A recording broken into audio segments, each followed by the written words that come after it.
I would say that the stress and trauma, they live in our body. We don't realize it. But often you have people coming in saying, oh, I've got this and that pain. And I've done tons of different scans. I've seen so many specialists and so many doctors, and they can't explain why I have such and such. The classical osteopathy for me is more like treating the body as a musculoskeletal component. So I'll be from head to toes moving everything because everything is connected. People come saying, I want to see an osteopath. So they come well informed, engaged, and ready to be treated and ready to be feeling better. All right, let's deep dive first of all into the practice of osteopathy and mind-body healing. So you've mentioned creating a safe space for patients to share their life stories.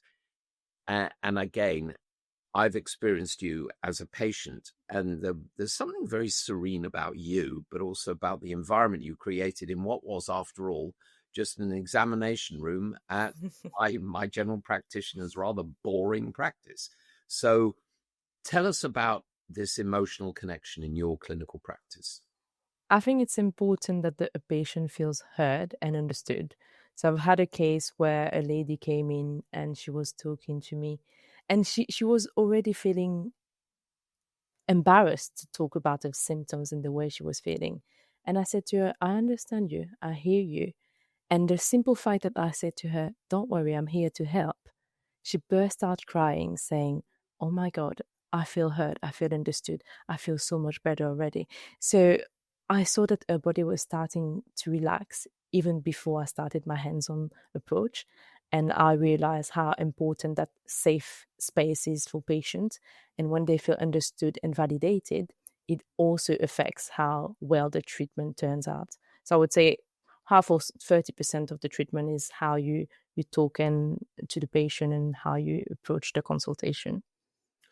It's funny you say that, because when I went to see the doctor about my COVID symptoms, and I'm a relatively fit guy, and I was enumerating all my symptoms, and I stopped and I said to him, I feel like I feel awful, sitting here complaining about all these things. I hate hearing myself say it. And he stopped typing and he said, thus far, you have enumerated the same symptoms I have suffered from COVID. And he said, it's okay. And just that, and like the way you treated me. So I think there's a lesson for doctors as a whole to understand that people very often do feel embarrassed. They don't like complaining, especially in this country. We're not very good at complaining about stuff, are we? Sort of the British stiff upper lip. So talk to us about the role that stress and trauma play in musculoskeletal disorders. By trauma, I mean emotional trauma. I would say that the stress and trauma, they live in our body. We don't realize it. But often you have people coming in saying, oh, I've got this and that pain. And I've done tons of different scans. I've seen so many specialists and so many doctors, and they can't explain why I have such and such.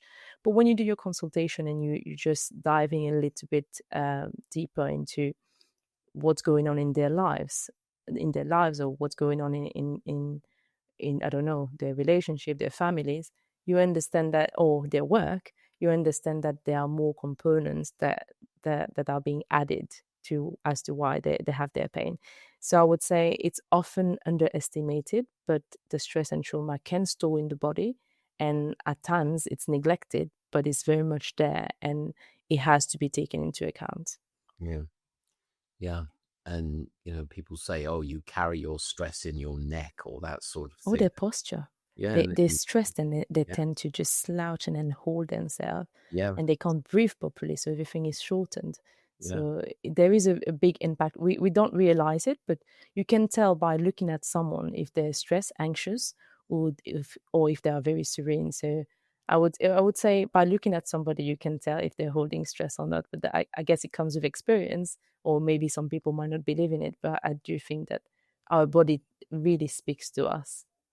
You know, going back to when I was at medical school, Sandy, we were told, watch the patient walk into the room. Yes. That watch how they walk, watch how they carry themselves. What does it feel like when you shake their hand? Are their eyes darting all over the place? And nowadays, with the advent of computers, I mean, I took my late mum to see, a doctor. She was having some issues. The guy was typing as he was talking to us, and I actually ended up standing up and saying to my mum, "We're leaving," because this guy had no emotional connection and couldn't notice that my mum was feeling very nervous and very insecure. Anyway, moving on. Um, you work across many modalities, and I'd like you first of all to just in one sentence explain what these modalities are. But how do you decide when to apply classical osteopathy, visceral work, or structural technique? So, first of all, please tell our audience what those things are because they may not know. I sure as heck. Yes. The classical osteopathy for me is more like treating the body as a musculoskeletal component. So I'll be from head to toes moving everything because everything is connected. So it's very classical to, let's say you only have an ankle pain, you still treat the neck. So it's treating the body as a whole.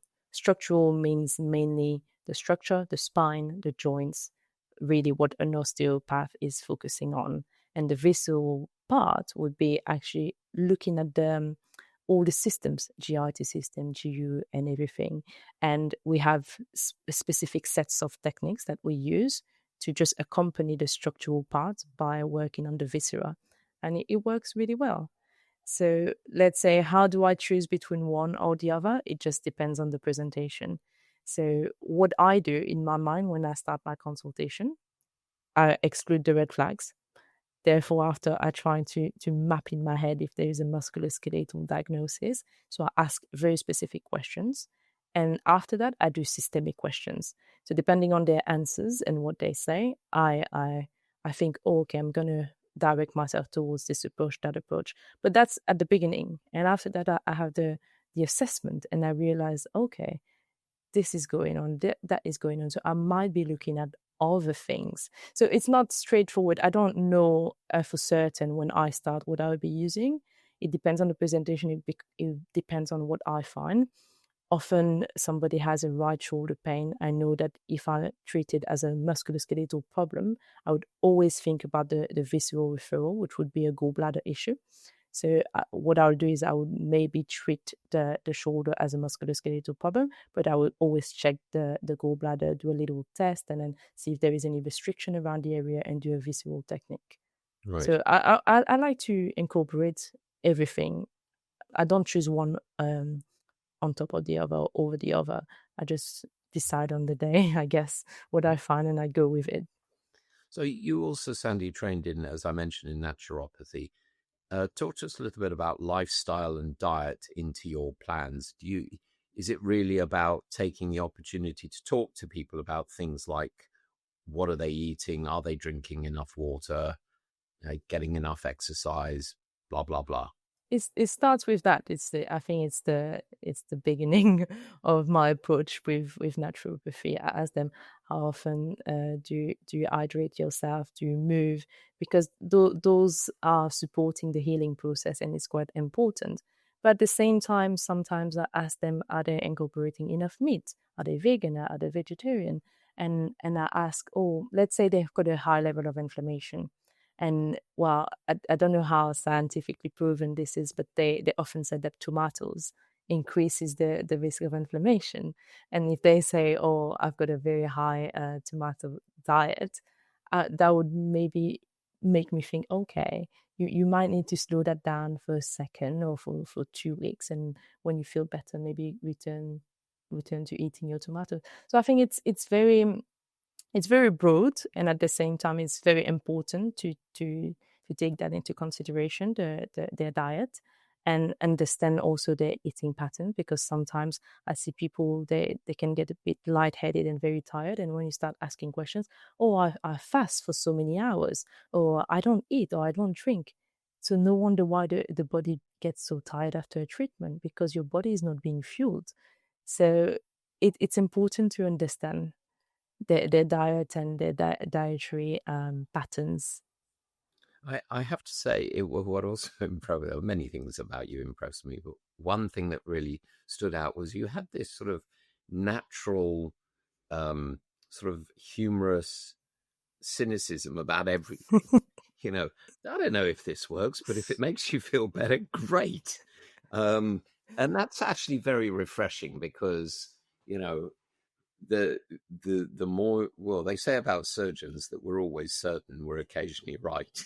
But, you know, there are so many things that, you know, I was actually doing some reading about tomatoes and a tomato, you know, in your diet, and it turns out there's a body of opinion that, well, when they're cooked or served with olive oil, then it works great. Otherwise, it doesn't. There's so much complexity Mhm. to diet in medicine. So, how do you see the relationship between the patient and the practitioner evolving in modern osteopathy? And a second part of that question, would you say that there's more or less cynicism than there used to be? Yes, I would say people understand better what an osteopath is. So before it was very interesting. I had to find myself justifying or explaining rather the type of job I do. It was very complicated. They would say, "Are you a chiropractor? Are you a physio?" It was very complicated. Now people come saying, "I want to see an osteopath." So they come well informed, engaged, and ready to be treated and ready to be feeling better. So I think now it has made my job easier because they come in and there is a partnership with them. They're informed. I help them understand what the problem is, and I accompany them really, and they're very receptive. So I think it really does help with also how well the treatment works on them or not. But I think it's quite collaborative, and I like that. It's much better. I think nowadays they're a bit more informed, and it makes it easy.